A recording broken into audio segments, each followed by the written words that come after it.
कृष्णात आपले प्रतिनिधी आपल्यासोबत आहेत. कृष्णासोबत एक तरुणी आहे, हातामध्ये तिच्या संविधान आहे. काय तिच्या भावना आहेत कृष्णा? हातात संविधानाचं पुस्तक आहे आणि अशाच प्रकारे अभिजित दिपके जेव्हा भारतात आला होता त्यावेळी एअरपोर्टच्या बाहेर येताना देखील त्यानं कॉन्स्टिट्यूशन ऑफ इंडियाचं पुस्तक घेऊन भारतात दाखल झाला होता. आणि ही मुलगी देखील आता या विजय उत्सवात साजरी तेच कॉन्स्टिट्यूशन ऑफ इंडिया हातात घेऊन दाखल होते. काय नेमकं सांगशील, काय भावना आहेत तुझ्या हातात? घटनेचं पुस्तक आहे, संविधानाचं पुस्तक आहे. मी एक ॲस्पिरंट आहे आणि प्रत्येकाला भीती होती की ही लोक काय करतील किंवा काय नाही, तरीसुद्धा प्रत्येकजण पुढे आलं. सगळे जेनझी, मिलेनियल्स सगळे समोर आले. आणि हा अधिकार आहे.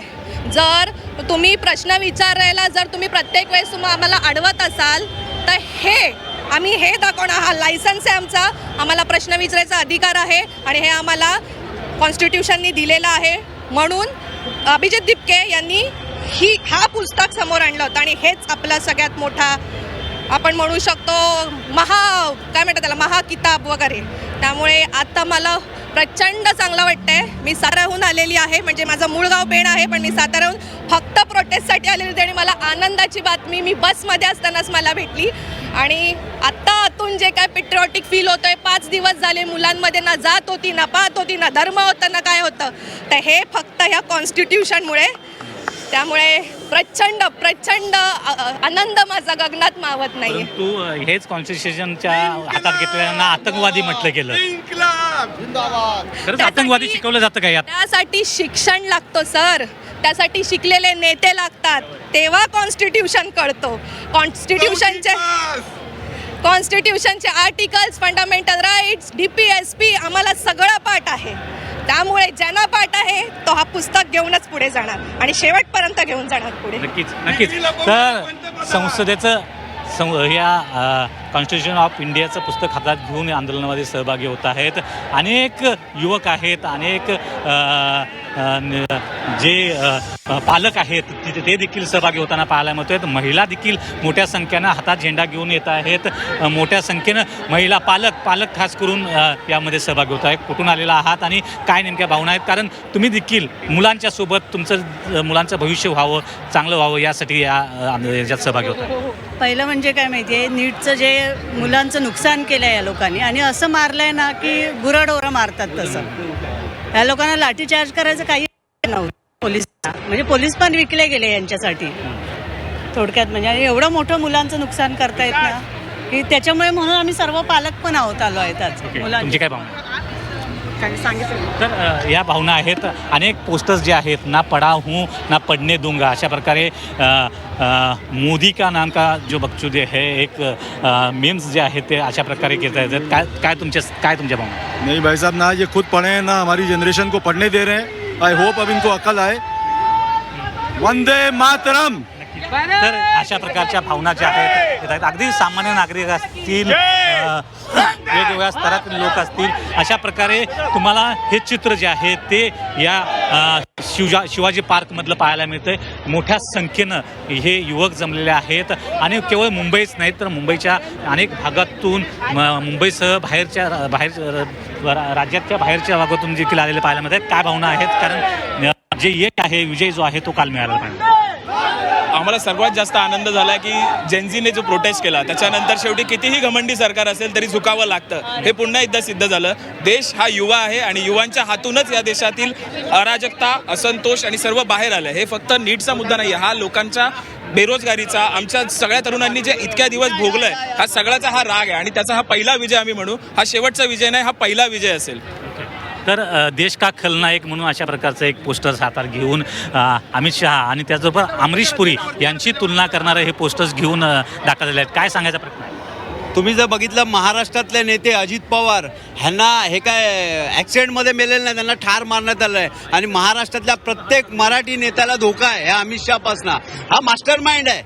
हे मोदी, फडणवीस हे पिल्ले आहेत आणि मोदींना पण ह्याच्यापासून असुरक्षित आहे. लक्षात घ्या तुम्ही. हा खलनायक, मेन खलनायक आहे. मराठ्यांचं वाटोळं लावणारा, महाराष्ट्राचं वाटोळं लावणारा अमित शहा आहे. बघताना आजची राजनीती चाललेली आहे ह्या एका व्यक्तीमुळे झालेलं आहे. हा तर आपण हा संपूर्ण जल्लोष पाहतोय. अभिनंदन सोहळा आयोजित करण्यात आलेला आहे ठाकरे बंधूंच्या वतीनं आणि ही मोठी गर्दी अथांग जनसागर इथे आपल्याला दिसतोय. हातामध्ये तिरंगा ध्वज आहे. कुठलाही राजकीय झेंडा इथे दिसणार नाही असं आधीच यावेळी राज ठाकरे आणि उद्धव ठाकरे यांनी सांगितलेलं होतं आणि त्यानुसार हातामध्ये तिरंगा घेऊन ही सगळी मंडळी इथे आपल्याला दिसत आहेत. अगदी लहान मुलांपासून थोरांपर्यंत ज्येष्ठ नागरिकांपर्यंतची ही मंडळी इथे एकवटलेली आहेत. एकच त्यांची मागणी आहे, ती म्हणजे आमची ही छोटी लढाई आहे ज्याच्यामध्ये आम्हाला विजय मिळालेला आहे. या पुढच्या काळात आमचे अनेक प्रश्न आहेत आणि ते प्रश्न आम्ही स्वतःच मार्गी लावणार, त्यासाठी लढा देणार असा निर्धार या तरुण मंडळींनी व्यक्त केलेला आहे. गरिबीचे प्रश्न आहेत आणि त्याचबरोबर आरोग्य क्षेत्रामध्ये सुद्धा अनेक मोठ्या सुधारणा होणं गरजेचं आहे. तसंच नोकऱ्यांचा प्रश्न आहे, बेरोजगारी आहे आणि त्यामुळे हे सगळेच मुद्दे येत्या काळात आम्ही सरकारसमोर मांडणार, त्याची उत्तरं आम्ही शोधण्याचा प्रयत्न करणार आणि जर आम्हाला सरकारकडून उत्तरं मिळाली नाहीत तर आम्ही पुन्हा तसाच लढा देणार असं सुद्धा या सगळ्या तरुण मंडळींनी सांगितलेलं आहे.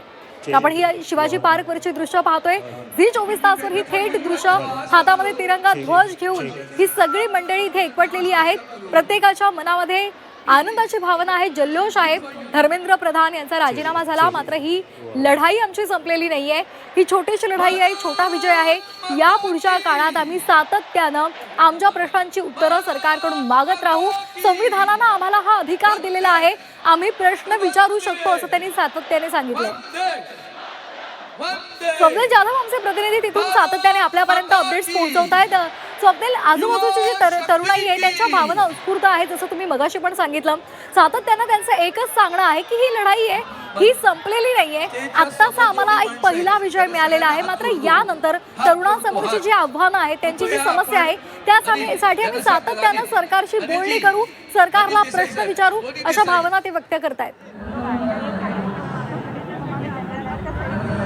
नक्कीच ही सुरुवात आहे असं ते तरुणांकडून सांगण्यात आलेलं आहे. पुढील काही मागण्या आहेत, शिक्षणाच्या संदर्भातली ही मागणी असेल, मात्र एकूणच रोजगार संदर्भातली मागणी आहे. पुढील काही अधिकार आणि हक्क आहेत यासाठी सुद्धा लढणार असल्याचं सांगितलेलं आहे. कारण या तरुणांच्या हातामध्ये बॅनर सुद्धा आपण बघतोय. वेगवेगळे बॅनर्स हे वेगवेगळे लक्ष वेधून घेत आहेत, कारण प्रत्येक बॅनरवरचा आशय हा वेगळाच असल्याचं पाहायला मिळतंय. आपल्यासोबत इथे बघितलं तर काही पालक सुद्धा आहेत. काय सांगाल तुम्ही, इथे मुलांसोबत या ठिकाणी आलेले आहात आणि ही सुरुवात आहे. म्हणजे आम्हाला आमच्या मुलांचा फार अभिमान आहे की आणि सरकारला शेवटी झुकवलं आणि आपल्या मुलांचा विजय झाला. आम्ही खूप आनंदी आहे. तरुणांकडे एक प्रश्न विचारला जातोय आणि उपस्थित केला जातोय, तर शिक्षणाचं झालं, आता रोजगाराचं काय, नोकऱ्या मिळत नाहीये. कसं ही मुलांची सुरुवात आहे. आता याच्यातून हळूहळू त्यांना अनुभव येऊन ती लोक बरोबर त्यांचं रस्ता स्वतः करणार. त्याच्या